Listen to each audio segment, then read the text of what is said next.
Yang pertama kita harus lihat kan Bitcoin ini kan tujuan awalnya kan dia tidak mau centralized. Ya. Dia ingin menciptakan suatu sistem yang decentralized.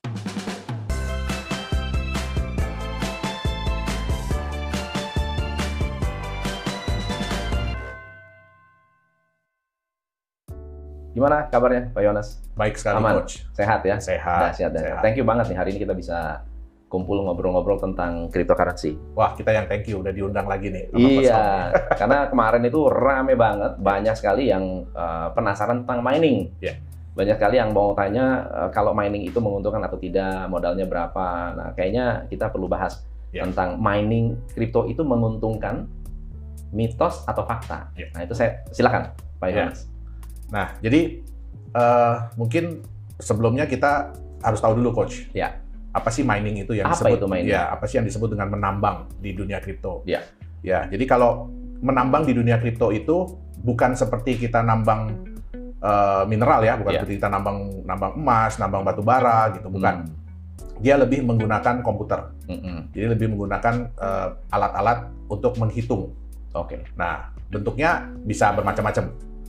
Ya, jadi kalau ada GPU itu sebenarnya adalah alat untuk memproses gambar kalau di komputer, ya, graphic processing unit. Nah, tapi terakhir-terakhir ini ya karena kemampuan dari GPU itu untuk menghitung itu besar, jadi akhirnya banyak digunakan untuk mining.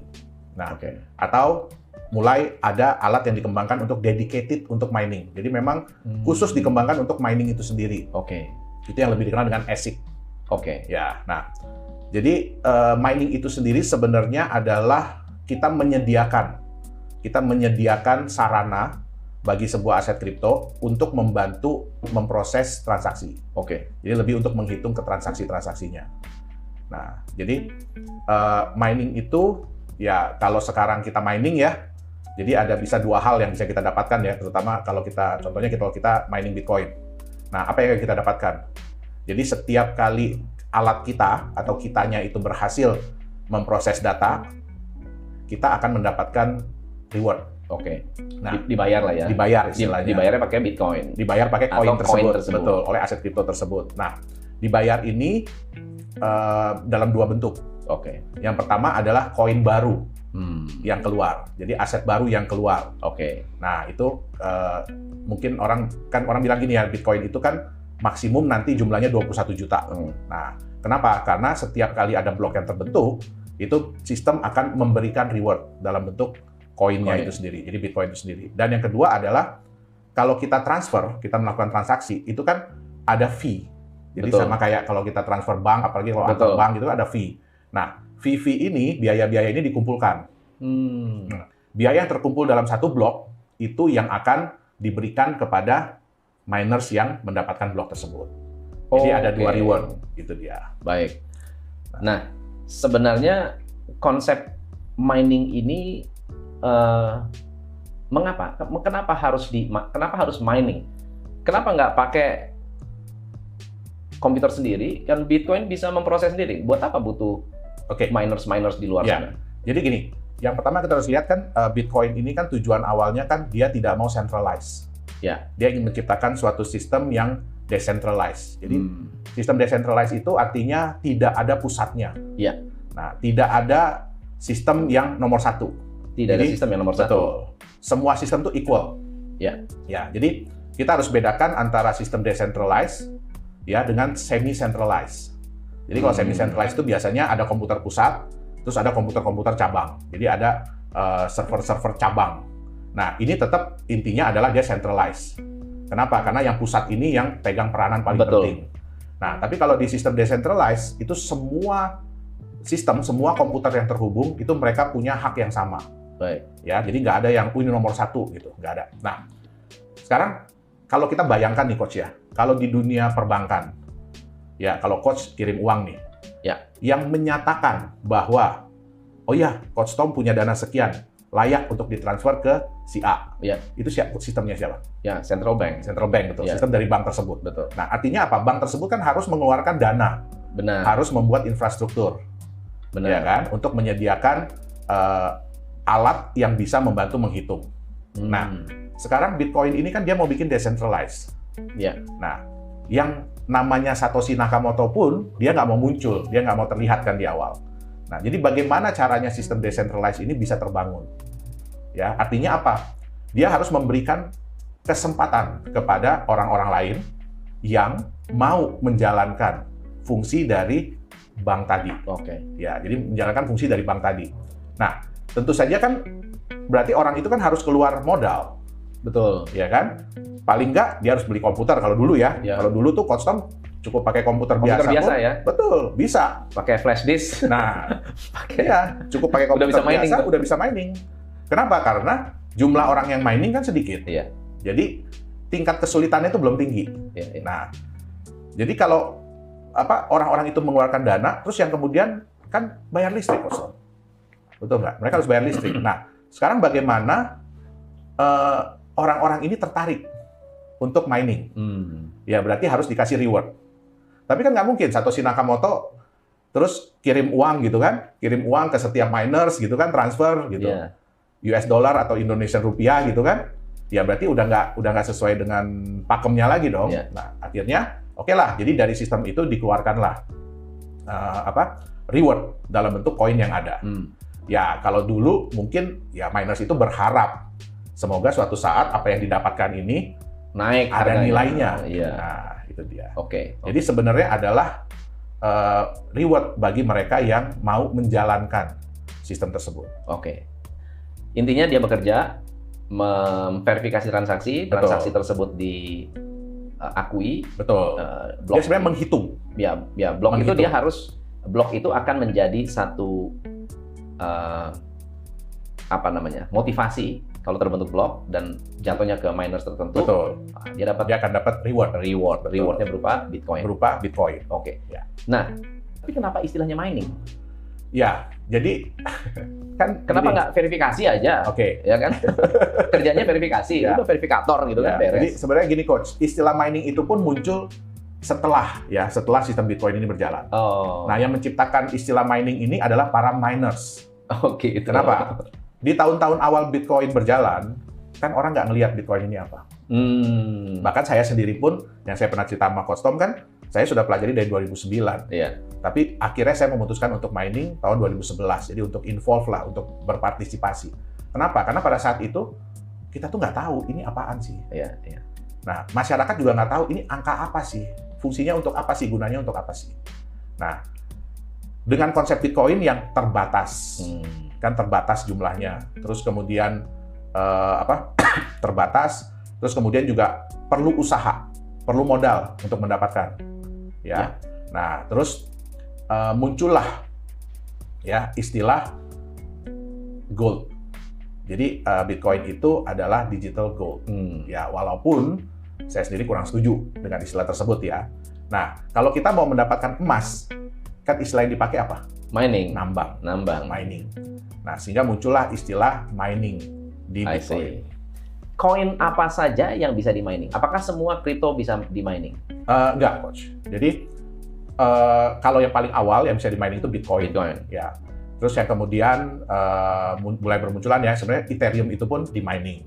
Nah, kemudian ada Litecoin, ya kan, Doge, dan banyak-banyak koin lain. Nah, yang harus kita bedakan adalah dia menggunakan sistem enkripsi apa. Gitu. Jadi kalau dia menggunakan sistem enkripsi, biasanya bisa di mining. Ya. Tapi yang seperti kita bilang ya, Ethereum itu adalah koin. Jadi dia bisa di mining.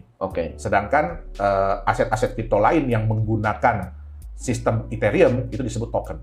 Karena mereka nggak bisa di mining sebenarnya. Itu dia. Jadi tapi ada juga koin yang bukan token, tapi tidak bisa di mining. Itu sebenarnya sih sebutannya, Coach ya. Jadi banyak juga aset kripto yang mereka itu mengklaim bahwa dirinya koin. Kayak XRP kan nggak bisa di mining ya? Betul. Tapi dia bukan token, dia tidak di atas. Bukan, karena dia berjalan di blockchain sendiri. Tapi dia nggak bisa di mining. Betul. Iya. So, sekarang kalau saya mau terlibat dalam dalam mining ini, harusnya semakin sulit, semakin besar rewardnya. Betul nggak ya? Betul. Kalau sekarang begitu nggak sih? Enggak. Atau terbalik?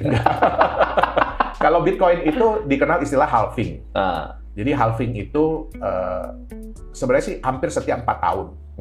Hampir setiap 4 tahun rata-rata ya, itu dia akan berkurang setengah. Jadi kalau awalnya ya koin barunya, kalau awalnya 50, ya kan?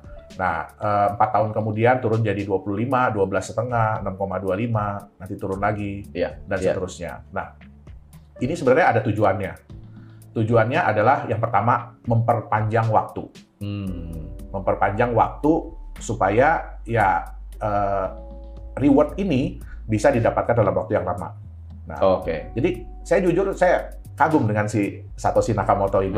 Udah dipikirkan sampai sejauh itu gitu ya? Betul, karena dia udah mikirin itu panjang gitu loh. Nah, tujuan yang kedua adalah, sekarang kalau Coach Tom mining nih, tambah lama rewardnya tambah sedikit. Yang Coach Tom harapkan dari apa berarti? Kenaikan harga. Kenaikan harga. Jadi otomatis para miners nggak mungkin mau dong. Betul. Kalau harganya rendah. Betul. Betul nggak? Nah, kenapa? Kalau harganya rendah ya mau nggak mau matiin mesin.